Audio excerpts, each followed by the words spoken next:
ఓం నమస్తే. ఆత్మీయులకు దేవదేవుని ఆశీస్సులు. ఈరోజు స్నేహితుల దినోత్సవాన్ని సంతోషంగా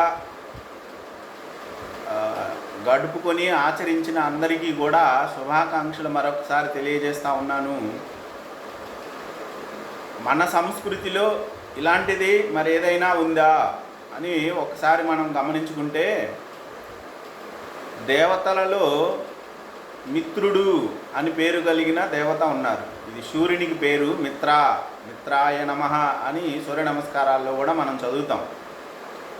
తరువాత విశ్వామిత్రుడు అనే మహర్షి మనకి అందరికీ పరిచయమైన వ్యక్తి.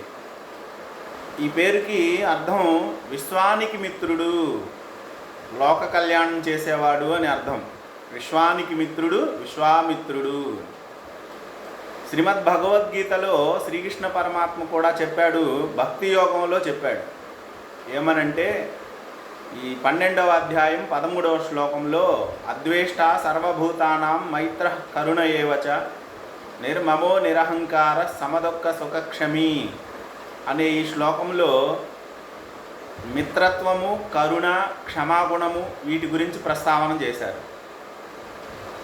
అద్వేష్ట సర్వభూతానాం, ఎవరిని కూడా ద్వేషించవద్దు అని చెప్తాడు. మైత్ర కరుణ ఏవచ, మిత్రత్వం కలిగి ఉండండి, కరుణ జాలి అనే భావాలు కలిగి ఉండండి అన్నాడు. తరువాత క్షమించే గుణం కూడా కలిగి ఉండండి అని శ్రీకృష్ణ పరమాత్మ భక్తి యోగాన్ని ఆచరించే విధంగా ఆ విధానంలో చెప్పాడు. భక్తి యొక్క లక్షణాలలో మిత్ర లక్షణం కూడా ఒకటి ఉంది, క్షమాగుణం అనేది కూడా ఒకటి ఉంది అని చెప్పేసి మనకు స్పష్టంగా తెలియవస్తూ ఉంది. ఇక వేద భాగాల్లో అయితే సంవనన సూక్తము అని ఋగ్వేదంలోను, సమ్మనస్య సూక్తము అని అధర్వణ వేదంలోనూ మనకి ప్రసిద్ధమైన 2 సూక్తాలు కనిపిస్తాయి.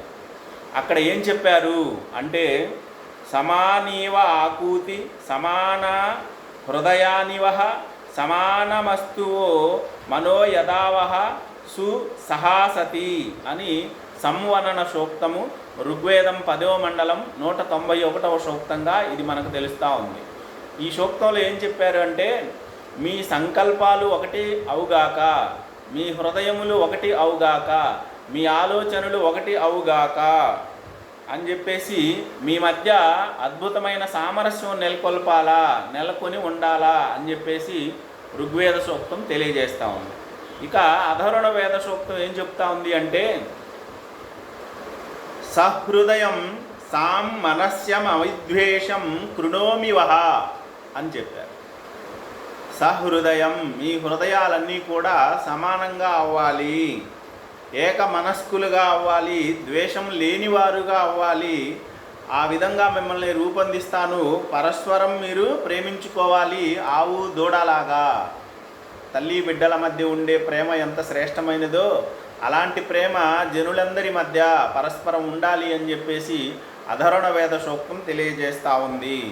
మా విద్వేషం, ద్వేషించుకోవద్దు, పరస్పరం స్నేహితులుగా ఉండండి అని చెప్పేసి పూర్వకాలం ఎప్పుడూ వేదాన్ని దర్శించిన మహర్షులు ఈ సమాజానికి అద్భుతమైన సందేశాన్ని అందించారు.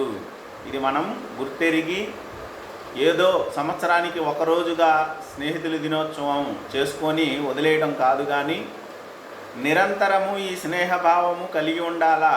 ఇది అందరి ఎడలా కలిగి ఉండాలా, ఇది గమనించాలి.